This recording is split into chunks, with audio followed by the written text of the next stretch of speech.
We do a lot of different recipes in this house that by tomorrow, after I've made them, they will absorb water, and I will just add more water and make more of what I made today. So let's get started.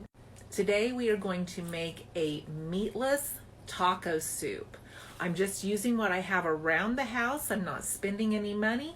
And since I don't have any meat thawed out, I'm just going to make it without meat, and it will still be absolutely fine and filling.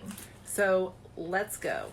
I'm starting with a pound of dried pinto beans, and I'm just going to add them to about a half of a stew pot of water and get those to boiling. I have half left from last night's meal, so I'm just going to dice that up and add a small diced onion to the beans and let those cook and make some wonderful flavors. And I'm out of corn, so I'm just going to take a couple of these from the freezer, and yes, they look terrible, but they will plump right back up, and then I'm just going to cut the corn off and add it to the dish.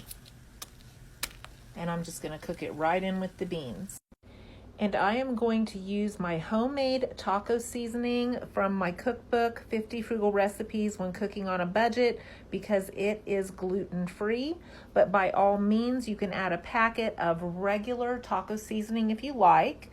And then I'm going to put in a can of diced tomatoes. I happen to have the garlic kind on hand, so that's what I'm going to use.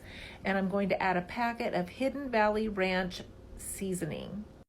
So I've dumped in my tomatoes, I've cut my corn off of the cob, and I'm just going to add a can of water because it looks like it needs just a little bit more water as it's cooking down.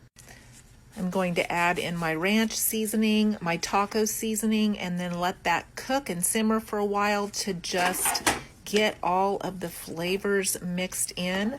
And then you can serve this with corn chips, tortilla chips, sour cream, or anything that you want to normally put on a taco or just eat it as a soup. Enjoy! And as I told you in the beginning, tomorrow all of your beans will absorb water, and all you need to do is add more water and cook it up, and you'll have more soup, sometimes just as much as you had yesterday.